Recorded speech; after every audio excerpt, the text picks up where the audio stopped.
In this video, me and my guest Crystal are going to be talking about physique competitions. It's a very broad sector, and we just want to make it easier for you to understand in case you want to get into competing. Welcome to SGS Insights, where I create a variety of videos. We've got vlogs, we've got a talk show, we've got self-growth videos. Which one of my videos do you think you're about to watch? With competitions, wow, it's a big process. Like, with your experience, what has it been like? My experience personally competing, the process is year-round. So a lot of people say, I'm in prep, and usually for me, I'm referring to me being in a cutting phase, but in reality, the process to get to competition is all year round. You're in it 24/7, 7 days a week. It's always at the forefront of your mind, and sometimes it takes over your life. So it takes a lot of discipline to control that and get it in check. 100%. And I think of diet too, because you cannot be eating pizza maybe 3 days a week per se, even though like you're not in prep yet, because it's gonna be a lot of work, especially when you're in prep, to lose all that weight. Right, and for everybody, each person's process is gonna be completely different. So if you're someone who is already at a higher body fat percentage, you might have to be in almost a cutting phase for an entire year before you even get to that point. But for someone who's been doing it a while and already has a lower body fat percentage because they've gone through a couple competitions, you might have a building phase where you're able to maybe eat pizza 3 times a week. Oh, for sure, yes. Like, so everybody's process is different. We have hard gainers, we call them. People who have a hard time building muscle and gaining weight in a building phase, and they might have to eat pizza or high calorie foods in their building season before they get to a cutting phase. So actually everybody's process is completely different. Wow, that's very shocking to me. Yeah. Because to me it just seemed like, because we want a nice physique, lean, and I'm thinking the pizza, the fats, that's really gonna deteriorate that. Right, but there are, so like we have a mutual friend, Jason, and he is training someone right now who is considered a hard gainer. And he's in his building season right now, and he's trying to protein pastas, breads, all those things that we're used to avoiding in our cutting phase. He's eating right now because he's trying to put on as much mass as possible. So everybody's going to have a different journey. So you and I are used to, well, we're kind of in a cutting phase. Oh, for sure. So we're used to going more on the side of complex carbs, where we have a lot of volume, so like rices and sweet potatoes and things like that. A lot of clean, lean foods, lean chicken breast and fish and things like that. But in a building phase, your diet could completely change.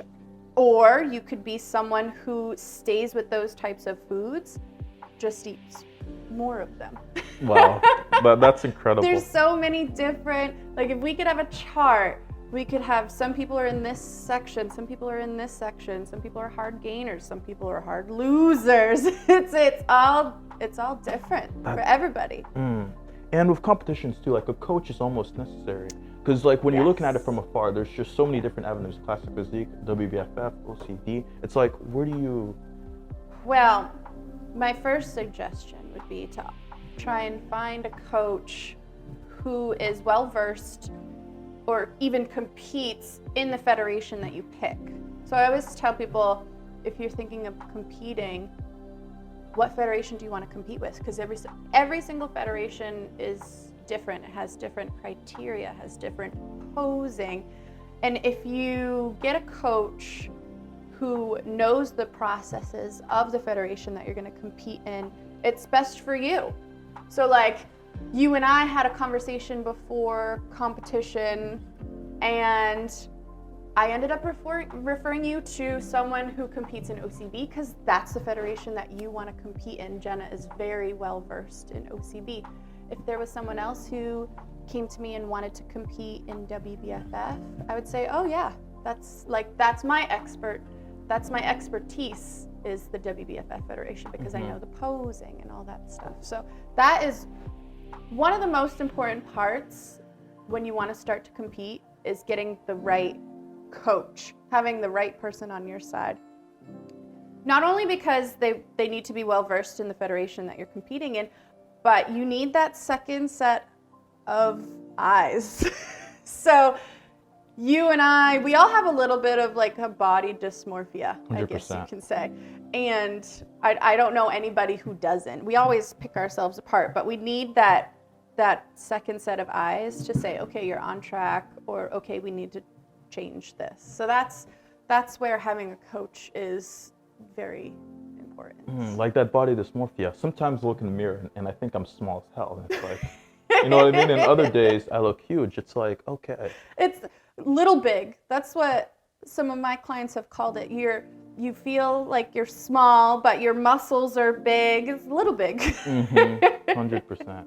And I've noticed when people like they start competing, once they like pull out, I've noticed they're very motivated, driven. Like, what are the factors that contribute to that self-growth in a sense? I think that there's a lot of good that comes from competing, and there is also a lot of negative that comes with competing.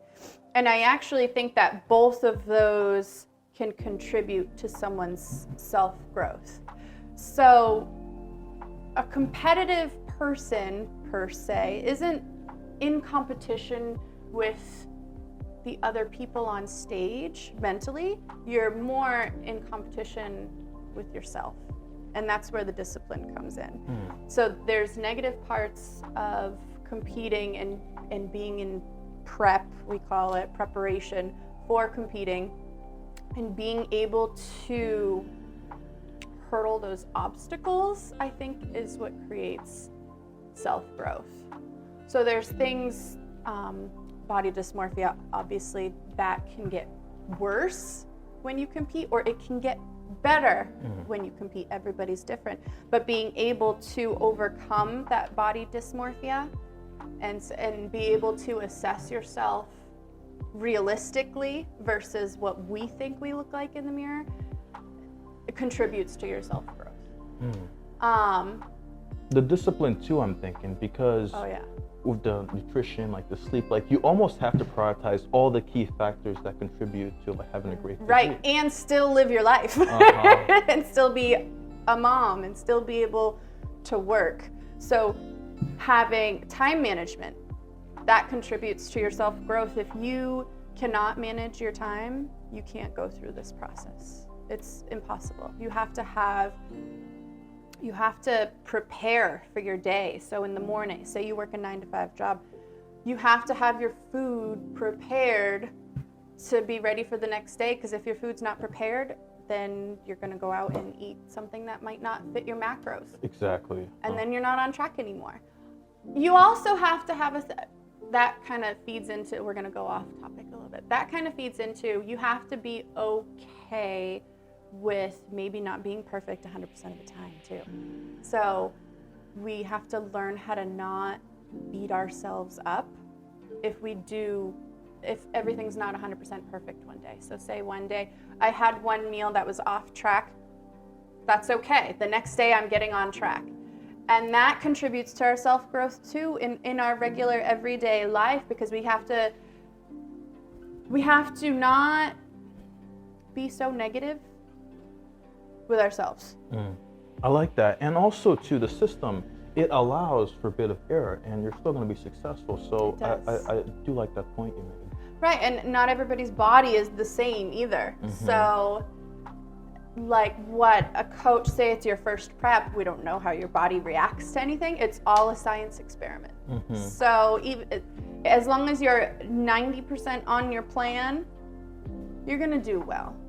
There's not a lot of room for failure if you're at least 90% on plan. I shouldn't say that, because a lot of coaches are like, no, you have to be 100%. But they know that you give someone a plan, you know they're gonna at least do 90% of that plan. So coaches know. We know that we're human and we have human error, and that's just what happens in life. 100%. We move on. The next day we're on track. but you can't beat yourself up about it. I really like that. Wow, Crystal, thank you for coming on my show and sharing your great insight. I'm sure the audience, they found a lot of value from it. Of course. This was the end of the video, guys. I really hope you got a lot of insight that can be useful when you get into competitions, because it really is a big sector, and to have a baseline of what it is about somewhat is going to be very useful. And I'll catch you guys in the next video.